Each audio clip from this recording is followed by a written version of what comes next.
నిజామాబాద్ జిల్లా వర్ని మండల కేంద్రంలోని సుభాష్ చంద్రబోస్ చౌరస్తా వద్ద మధ్యాహ్న భోజన కార్మికులు నిరాహార దీక్ష చేశారు. మధ్యాహ్న భోజనంలో 9, 10వ తరగతులకు సంబంధించిన ఏజెన్సీ నిర్వాహకులకు గత 6 నెలలుగా బిల్లులు చెల్లించడం లేదని ఆవేదన వ్యక్తం చేశారు. ప్రభుత్వం తమకు పెంచిన 3,000 రూపాయల వేతనాన్ని కలిపి వెంటనే పెండింగ్ బిల్లులను చెల్లించాలని ఖాళీ ప్లేట్లు గిన్నెలతో నిరసన చేపట్టారు. వారి ధర్నాకు సిఐటియు జిల్లా నాయకులు మద్దతు తెలిపారు. మధ్యాహ్న భోజన ఏజెన్సీ యూనియన్ పిలుపు మేరకు 1వ తేదీ నుంచి నిరసన కార్యక్రమాలు చేపట్టినట్టు నన్నే సాబ్ తెలిపారు. 6 నెలలుగా ఏజెన్సీ వారికి సర్కారు బిల్లులు చెల్లించకుండా నిర్లక్ష్యం వ్యవహరిస్తుందని మండిపడ్డారు. వెంటనే అధికారులు స్పందించి సమస్యను పరిష్కరించాలని వారు డిమాండ్ చేశారు.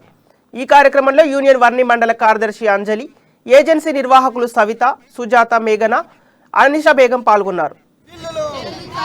9-10 తరగతుల బకాయి బిల్లులు 9-10 తరగతుల 6 నెలల బకాయి బిల్లులు 9-10 తరగతుల బకాయి బిల్లులు 9-10 తరగతుల 6 నెలల బకాయి బిల్లులు 9-10 తరగతుల బకాయి బిల్లులు 9-10 తరగతుల 6 నెలల బకాయి బిల్లులు 9-10 తరగతుల బకాయి బిల్లులు 9-10 తరగతుల 6 నెలల బకాయి బిల్లులు 9-10 తరగతుల బకాయి బిల్లులు 9-10 తరగతుల 6 నెలల బకాయి బిల్లులు 9-10 తరగతుల బకాయి బిల్లులు 9-10 తరగతుల 6 నెలల నుంచి బకాయి పడ్డ వేతనాలు ప్రభుత్వం చెల్లించలేకపోతుంది.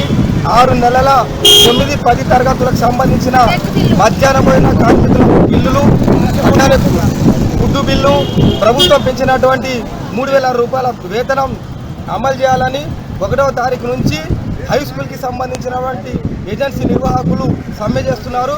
ఇప్పటికైనా రాష్ట్ర ప్రభుత్వం 9-10 తరగతులకు సంబంధించినటువంటి బకాయి బిల్లులు, మటన్ కోడి గుడ్లు, ప్రభుత్వం పెంచినటువంటి 3,000 రూపాయల వేతనం అమలు చేయాలని మేము సిఐటి పక్షాన రాష్ట్ర ప్రభుత్వాన్ని డిమాండ్ చేస్తున్నాం.